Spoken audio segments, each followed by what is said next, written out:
When former U.S. President Donald Trump's explosive statements about reclaiming global dominance hit the airwaves, it wasn't just rhetoric.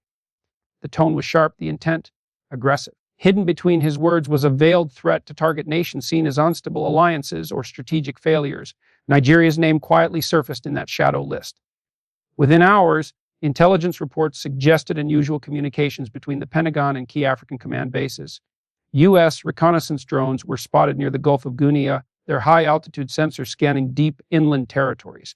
The Nigerian military responded with urgency, mobilizing its Air Force Command, tightening radar surveillance, and quietly testing new anti-drone defense systems near Kaduna and Abuja. This wasn't ordinary politics. This was psychological warfare, the kind that doesn't need bombs to send a message. The fear spread faster than facts. Online chatter exploded. Is Trump planning a show of force? Could this trigger another proxy standoff? The answer, it seems, is not so simple. Beneath the political noise, something much darker was moving, a silent buildup of power, technology, and intent. Nigeria stands as Africa's military heavyweight, equipped with one of the largest and most diverse arsenals on the continent. From the fast-striking F-17 Thunder jets, co-developed with Pakistan and China, to the formidable T-72 tanks and ZSU-23-4 Shilka anti-aircraft systems, Nigeria isn't defenseless. But in the age of digital warfare, strength isn't just about firepower. It's about readiness.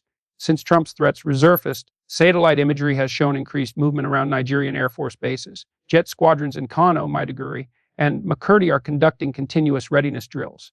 The Navy's NS Thunder, NS Obana have been redeployed toward the Niger Delta, monitoring maritime activity that's grown suspiciously high. Military analysts warn that this posture mirrors the early signs of regional destabilization, the kind that often precedes proxy operations or foreign covert activity.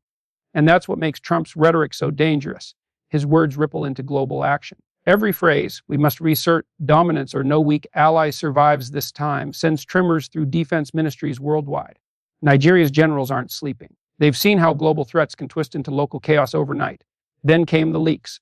Reports from Western intelligence circles hinted that several African nations, including Nigeria, were being monitored under renewed U.S. security review. Satellite data showed advanced U.S. RQ-4 Global Hawk drones mapping regions of West Africa, while Nigerian cyber defense teams implemented strange electronic frequencies over Abuja's skies. What began as political rhetoric was now morphing into a full-scale intelligence operation. Information warfare, the silent killer of stability, had begun. Fake news about military corruption and internal rebellion flooded social media platforms. The goal was clear: weaken trust, fracture unity, and isolate Nigeria diplomatically. Nigeria's intelligence agency responded with digital countermeasures, deploying AI-driven network filters and drone interception protocols. Still, the psychological damage was deep. Civilians began to panic. Is war coming? Will the U.S. intervene? And that's exactly what makes modern warfare so terrifying. It begins in the mind long before it reaches the battlefield. By now, Nigerian armed forces had shifted from defensive readiness to active surveillance. Convoys of armored personnel carriers rolled through Abuja under tight formation. Fighter jets screamed over the city skies, their afterburners glowing against the horizon, a silent warning to anyone watching. Trump's latest statement: America must protect its interests, no matter the borders, only deepened the paranoia.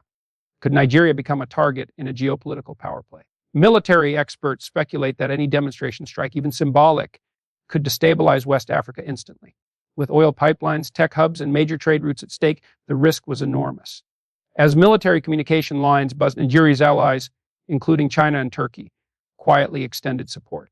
Satellite images confirmed the docking of foreign surveillance vessels near Lagos, possibly providing intel-sharing assistance. The stage wasn't just set for conflict. It was trembling with potential energy, waiting for one wrong move. Behind the scenes, a web of hidden alliances was forming. Nigeria had begun strengthening ties with China's NORNCO defense systems and exploring new cyber defense deals with Russia. This didn't go unnoticed. The U.S. saw it as a pivot, a challenge to American influence in Africa.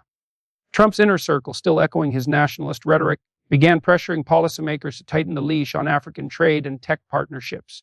That's when the twist emerged. A secret military exercise between Nigeria and an unnamed Asian power was exposed. Satellites captured drills involving stealth armored drones and long-range artillery prototypes, enough to send Washington's defense analysts into overdrive. What was meant to be a routine cooperation suddenly looked like an act of defiance. Trump's team saw it as provocation. The result: increased naval presence near the Gulf of Guinea and whispers of a demonstration operation to remind the world who controls the skies. As tension climbs, Ordinary Nigerians feel the weight of uncertainty pressing down. The fear isn't of tanks or missiles. It's the fear of instability, of becoming the next pawn in a global chess match. But Nigeria has learned from history, from the insurgency wars in the north to battles against piracy in the delta. This nation has stood resilient in the face of chaos. Yet this time feels different. The stakes are higher, the players bigger, and the battlefield invisible. Cyberwarfare, media manipulation, and strategic intimidation are the new tools of control. And with every new statement from Trump going across the globe, one question burns louder: will Nigeria bow to pressure or rise to define its own destiny? This is more than a headline. It's the dawn of a dangerous new age where threats fly faster than bullets and fear travels at the speed of a tweet.